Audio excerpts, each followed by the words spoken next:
Hola y bienvenido al episodio número 2 de Ya conoces las noticias.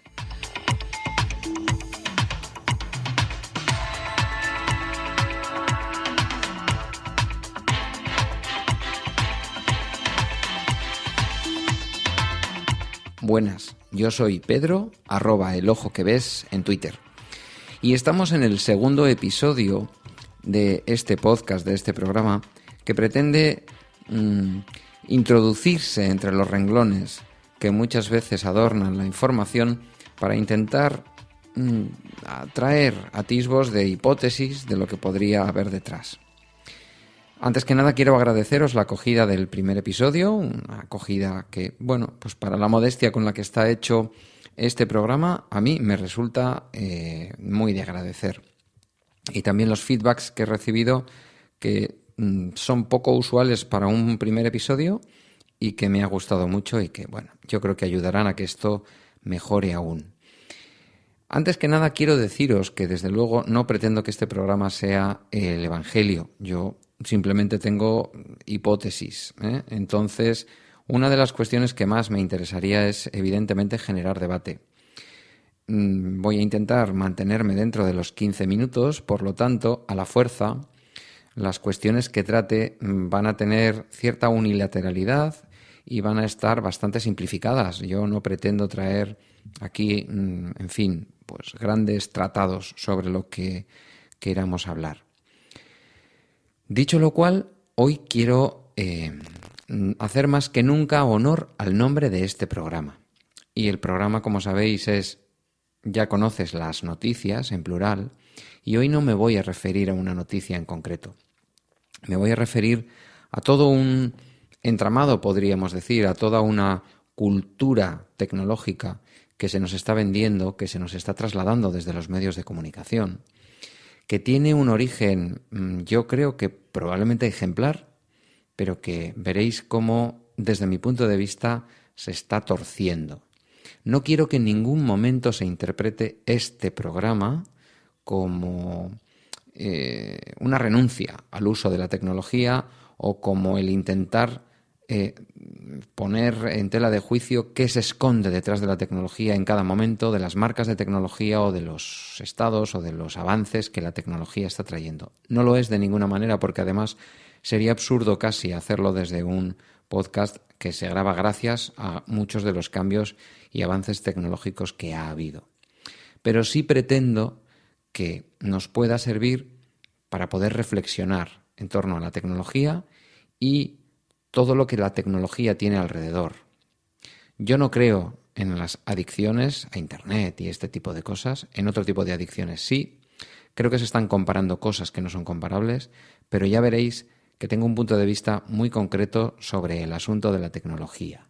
No solo de la tecnología de la información y de la comunicación, las TICs, las tecnologías, vamos a decir, informáticas o de Internet, sino sobre la tecnología en su conjunto, que ya voy a explicar en el programa qué se entiende desde el punto de vista sociológico o antropológico qué es. Os puede parecer aburrido, no os lo creáis, el planteamiento es interesante, dadme los próximos 10 o 12 minutos. Volvemos ya.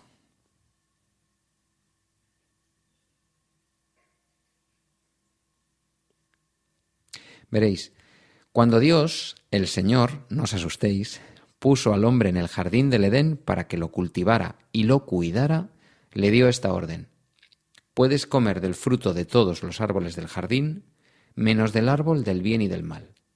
No comas del fruto de ese árbol, porque si lo comes, ciertamente morirás.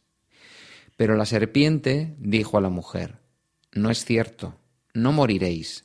Dios sabe muy bien que cuando comáis del fruto de ese árbol, podréis saber lo que es bueno y lo que es malo, y entonces seréis como Dios. Os he traído aquí el capítulo 2 y 3 del Génesis, no porque yo sea una persona especialmente religiosa, pero indudablemente en los libros fundacionales de las religiones, de nuestras culturas religiosas, de las culturas que están detrás de nuestras sociedades, hay muchísima sabiduría, eso nadie lo duda. Habría que ver después la ignorancia o la maldad con la que muchos de estos libros se han interpretado, pero indudablemente hay mucha sabiduría. Y por eso lo he traído como comienzo de este programa. Para mí resulta evocador encontrar estos versos al comienzo de la Biblia. Un mito común a las tres principales religiones de raíz judaica, como son el judaísmo, el cristianismo y el islamismo, como es el árbol del bien y del mal, también conocido o traducido como árbol de la sabiduría o árbol de la ciencia. Personalmente considero que estamos ante la explicación mágica o trascendente del surgimiento de la cultura. Muchos mitógrafos, dice la Wikipedia, han interpretado el mito del árbol como el acceso del ser humano a la conciencia de sí a partir del uso del lenguaje, las herramientas y la cultura, distanciándose de un estado primitivo de animalidad ideal en el jardín del Edén. ¿Por qué traigo todo esto aquí? Porque quiero hablar de cómo nos cuentan el cuento de la tecnología y, de alguna manera, qué se esconde tras todo ese cuento. Veréis, el hombre o la mujer, el ser humano, no se inserta espontáneamente en la realidad natural del mundo, como el animal. Nos separamos de ella, nos oponemos a la naturaleza por nuestros propios fines, mediante nuestra lucha, mediante el uso de la violencia, sufrimos la naturaleza. Si dejáramos a un bebé recién nacido en medio de la naturaleza, no sobreviviría. Me diréis, bueno, tampoco el bebé de un tigre, probablemente. Pero quiero decir, no somos animales que nos defendamos bien en el medio natural. Esa construcción cultural, esa cultura, no me estoy refiriendo a los libros, ni al teatro, ni a la música, me estoy refiriendo a lo que nos hemos ido transmitiendo los seres humanos desde el comienzo de los tiempos, la manera de hacer y de ubicarnos en el planeta. Esa cultura, digo, la define un inglés hace muchos años, como aquel complejo conjunto, la totalidad que comprende el conocimiento, las creencias, el arte, el derecho, la costumbre y casi cualquier otra competencia o hábito adquirido por el ser humano en cuanto miembro de la sociedad. A mi modo de ver, surgen tres elementos en este juego. Por una parte, la naturaleza, un ecosistema primigenio en el que todo ocurre; la cultura, que sería el conjunto de elementos subjetivos que el hombre va creando y transmitiendo, y que, a la diferencia del resto de animales de la naturaleza, el resto de animales no tienen claramente esta cultura, aunque sí que utilizan algunas técnicas para, la supervivencia, pero no tienen claramente esta cultura. Y la civilización, como las herramientas y elementos objetivos, burocráticos, técnicos, económicos, cuyo carácter viene dado por la continua acumulación e irreversibilidad. Es decir, vamos acumulando maneras de hacer las cosas y de sobrevivir, y eso es algo irreversible. No lo olvidamos. Cuando adquirimos la tecnología de la máquina de vapor, luego no la olvidamos. O cuando adquirimos la tecnología de hacer el fuego, luego no la olvidamos.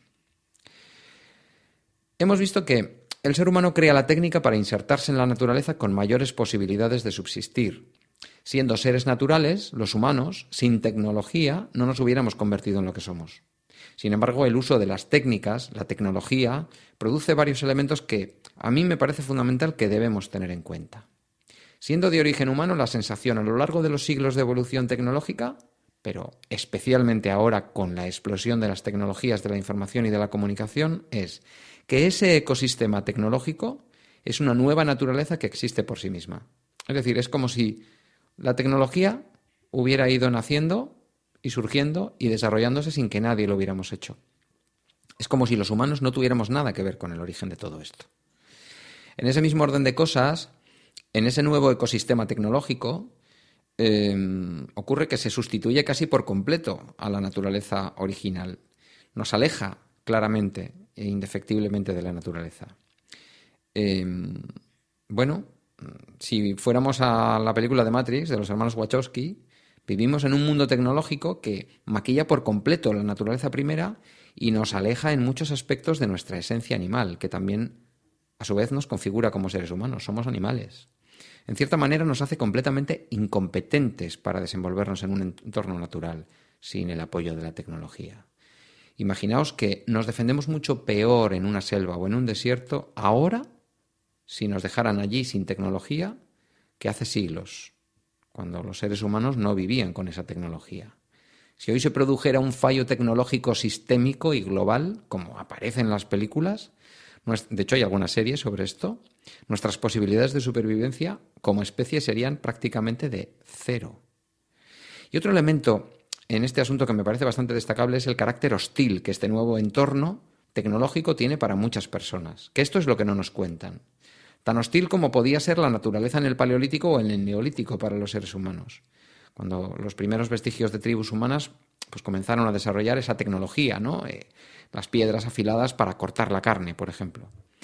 El sueño tecnológico, yo creo que ha creado monstruos tan poderosos que el ser humano vuelve a necesitar nuevos mecanismos para sobrevivir en este entorno. Volvemos a necesitar adaptarnos al entorno, solo que esta vez no es a la naturaleza, sino al entorno tecnológico que hemos creado. Por último, quería traer a este programa el carácter mágico, casi religioso, que en muchos sentidos ha adquirido la técnica o la tecnología. Hemos comido del árbol de la sabiduría y de pronto nos consideramos dioses, capaces de todo y contra los que nadie puede. Así nos sorprendemos cuando las fuerzas de la naturaleza se desatan, por ejemplo, y nuestra tecnología no sirve aparentemente para nada. Nos miramos atónitos, pues eso, como si un huracán o un tsunami no fueran episodios de la naturaleza, no son cosas extrañas, han ocurrido y seguirán ocurriendo. Ante los devastadores efectos de este tipo de fenómenos, nuestro único consuelo suele ser pensar en más tecnología capaz de predecir o de incluso prevenir los fenómenos. Invocamos en estas situaciones a la tecnología, igual creo yo que nuestros antepasados lo hacían con Dios o con los diversos dioses de la mitología, ¿no? Jamás se nos ocurre valorar siquiera si nuestro desarrollo tecnológico, ajeno a menudo a la naturaleza y muchas veces contrario a ella, en lugar de actuar positivamente sobre estos hechos, a veces los provoca o los favorece, como por ejemplo nos ocurre con el calentamiento global. Así, podríamos decir que el ecosistema tecnológico que hemos creado genera un nuevo espacio para la lucha por la supervivencia.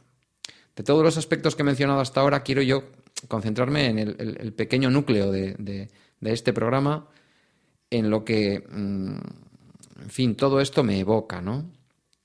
El ser humano ha creado, como decía antes, un nuevo ecosistema para sustituir a la naturaleza en la que nos integramos de una manera espontánea. Lo que en un principio eran herramientas útiles, medios, al final se han convertido en fines en sí mismos.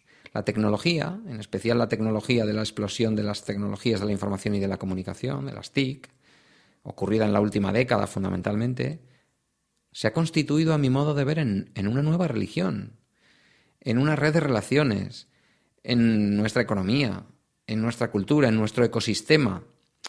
En definitiva, es nuestro particular Matrix, una especie de útero protector, una matriz segura a la que nos mantenemos conectados, pues por ejemplo a través de medios como los smartphones, las tabletas, los ordenadores personales, las consolas de videojuegos.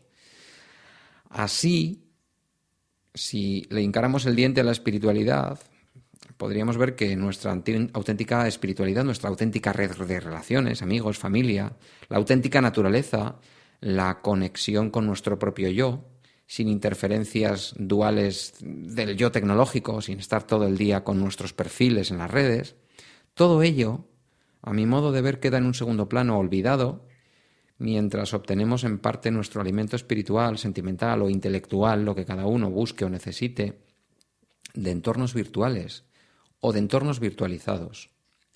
Y en ese contexto tienen lugar dos fenómenos: la desconexión de muchos seres humanos de su presente y de sus próximos, y la expulsión o la no admisión de otros muchos a esta nueva naturaleza, a este contexto relacional mayoritario, a la vida intelectual, económica, a la vida cultural.